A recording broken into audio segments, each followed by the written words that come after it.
안녕하세요. 평일의 목소리 헨리입니다. 여러분께서는 자기 자신에 대해서 잘 알고 이해하고 계신가요? 2011년도에 나온 릭 해링턴과 도널드 로프레도의 Insight, Rumination and Self-Reflection as Predictors of Well-being, 한국어로 번역하면 통찰, 반추, 자기 성찰이 안정감에 미치는 예측 효과라고 번역할 수 있는데요. 이 연구에서는 자신에 대한 인식과 이해가 삶의 만족도에 긍정적인 영향을 준다고 합니다. 더 이해하기 쉽게 말하자면, 나에 대해서 잘 알고 있는 것이 행복한 삶을 사는 것에 도움을 준다는 것이죠. 이 측면에서 최근에 저도 고민을 해본 게 하나 있는데요. 저는 개인적으로 마음이 힘들 때마다 찾는 것들이 몇 가지 있습니다. 그 중에 하나가 브론테라는 뮤지컬인데요. 지금은 공연을 하고 있지 않아서 아쉽게도 보러 가진 못하고 유튜브에 업로드 되어 있는 영상들을 보는 것으로 그 아쉬움을 대체하고 있습니다. 최근에도 브론테의 영상을 찾아봤는데요. 그러다가 문득 이런 생각이 들더라고요. 나는 왜 이렇게 브론테라는 작품을 좋아하는 걸까? 하고요. 전에도 제 주변에는 브론테를 좋아한다고 자주 말을 했었기 때문에 주변에서 제게 그 이유를 묻곤 했었는데요.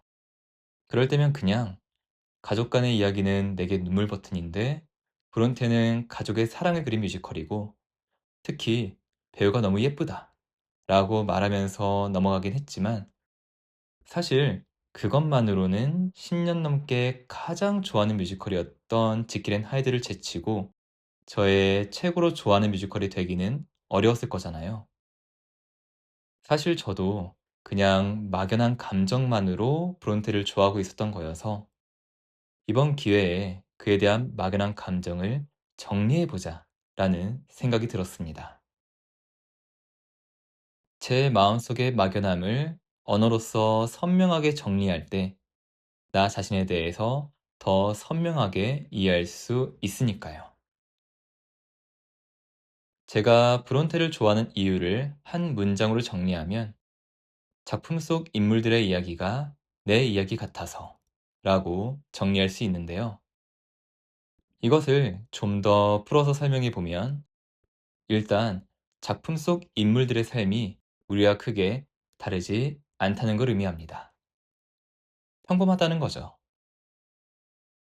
제인 에어를 쓴 샬럿 브론테를 제외하면 폭풍의 언덕을 쓴 에밀리 브론테조차 살아 생전에는 성공을 이루지 못했거든요. 유명세가 언니들보다 덜한, 사실상 두 언니들이 없었다면 이름이 알려지기도 어려웠을 앤 브론테는 더욱 그렇죠. 심지어 에밀리와 앤은 성공하지 못한 채 평범한 사람으로서 단명했고요. 샬럿 브론테조차 성공은 했었지만 결국 단명을 하고 말았습니다.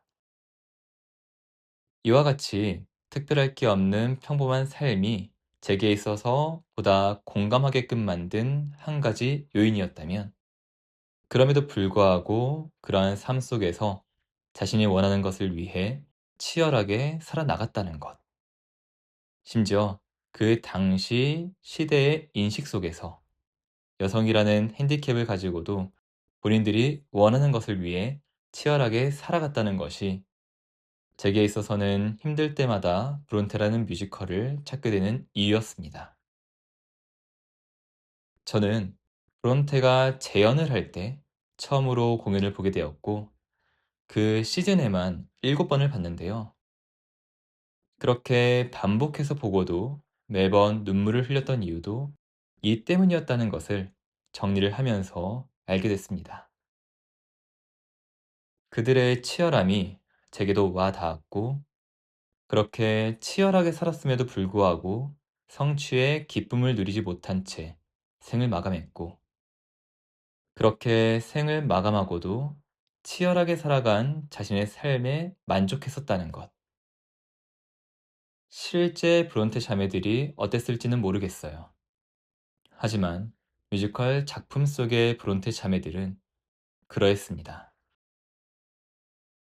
이렇게 정리를 하고 보니 저에 대해서 보다 깊이 있게 이해하게 되는 시간이 되었는데요. 여러분께서도 한번 나는 이걸 왜 좋아하지? 나는 이걸 왜 싫어하지? 하는 것들을 언어로 선명하게 정해보면 좋지 않을까 싶어요. 서두에 말씀드린 대로 나 자신에 대한 깊은 이해가 행복한 삶으로 연결되니까요. 오늘은 나를 탐구하는 하루를 보내보면 어떨까요?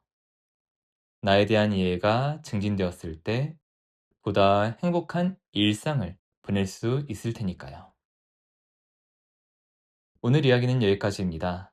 오늘도 평온한 하루 보내시길 바라겠습니다. 감사합니다.